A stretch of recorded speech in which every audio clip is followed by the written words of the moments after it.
We're a bit late to the party, but this is the Halloween-themed beer that you've been waiting for. This is the Evil Dead 2 from Rivington Brew. But what's it going to be like? It's a double IPA. So keep watching to find out.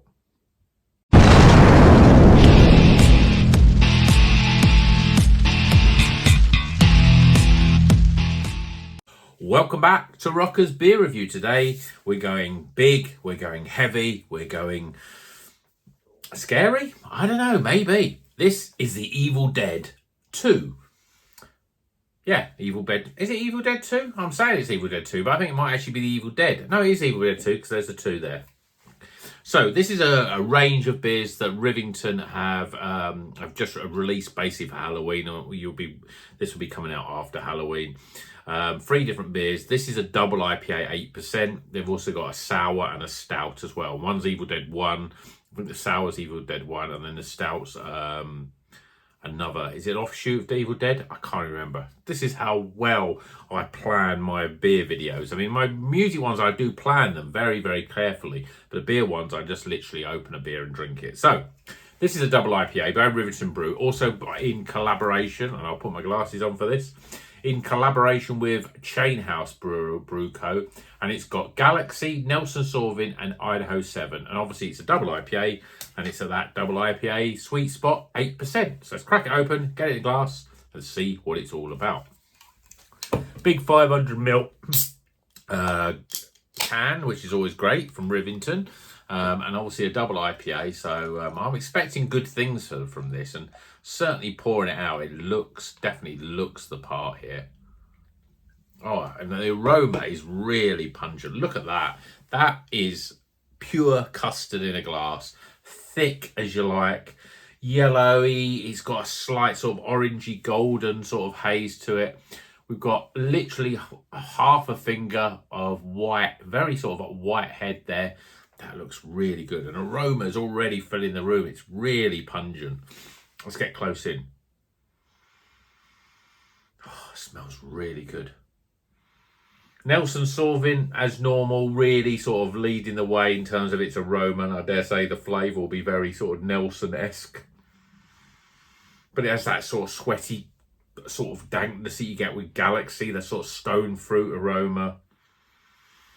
Lots of tropical and stone fruit aromas with that sort of white wine, gooseberry from the Nelson trying to sort of butt in. But let's see what it tastes like. I'm really looking forward to this.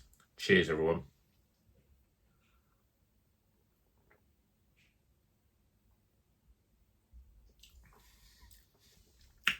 Oh, that is so full of flavour. I mean, you expect double IPAs to have that extra kick of flavour, and it really has got. It's really juicy. It's like drinking juice. Really soft, low levels of carbonation. And there's a really nice mixture of those hops. You're getting the stone fruits from the Galaxy, especially. Idaho 7 brings tropical notes as well, but you're getting a lot of that stone fruit, tropical, mango, apricots, a bit of peach going in there. And then actually, in the background, almost coming through in little waves, is that sort of Nelson Sauvin characteristic white grape flavour. There's a little bit of grapefruit coming in. There's a little bit of zest from lime. And there's a slight... It's always difficult with a double IPA. You get that slight sort of warmth. Sometimes it can be a hop burn. Then there's the warmth from the burn of a lot of hops going into it. And obviously sometimes it can be alcohol. I mean, 8% is a pretty high alcoholic beer. But if it's a good, well-made dipper, you're not really picking up the alcohol from it. You're getting a lot of juice and flavour, but you don't really get alcohol. So I think that you're getting more hop burn, really, than you are. I mean, obviously this is fresh and it's been made especially for Halloween. It's only like 3 or 4 days after Halloween. Really, really hoppy, actually. The more I sort of taste it, I think there's a lot of hop there. Oh, it's so smooth and velvety. I'd go as far as to say, I mean, I don't drink many double IPAs because I'm a bit of a lightweight. But when it comes to double, I mean, I've had a few on the channel. We've had a few on the channel, and they've been good. This one I think this is probably going to be up there with my double IPA of the year. I mean, it's a really good beer. It's so smooth. Velvety. The flavour's there, that tropicalness, that slight sort of weedy dankness is in the back end, but it's just right. It doesn't go too much. Some of these double IPAs can go too much. In fact, you can get IPAs, certain hops in there can go really sort of sweaty and really over-ripen flavours, but this is just about right. It's smooth, it's got a velvety sort of mouthfeel to it. Rivington are making great beers. I had a Rivington recently. Is it still up on my shelf? It'll be up there somewhere. Yeah, there we go. I'm going to bring it down. I don't normally do this, but I'm going to bring it down live, as it were. I'm going to pause it. This one here that I had, and this was a collaboration with Brig Oslo. This is a double dry hopped IPA, but this was really, really good. It was up there. It's up there with some of the best beer I've had this year, and this one is definitely the best double IPA I've had this year. What other double IPAs I've had? I haven't had many double IPAs, but I've definitely had. Oh, I think I had the double IPA from Asvez that was in conjunction with Polly's. That was one that I had. But anyway, I'm going off the subject of this beer. This is a cracking beer. Yes, it's an Evil Dead. Yes, it's a Halloween themed beer, so I don't think it'll be around for long. But it should still be in the supermarkets. What am I talking about? Should still be in the bottle shops. Should still be able to get it from Rivington, I would have thought. Definitely get it. Get it. It's a very good double IPA. I mean, look at it. Lovely lacing, beautiful colour, soft, creamy, smooth. That hop burn, actually, I'm starting to think that it might have been those spicy nuts I had beforehand. I'm not getting as much hop burn as I have done. It's not that alcohol. It's just a very, very good beer. So, go and buy it, but let's get some scores.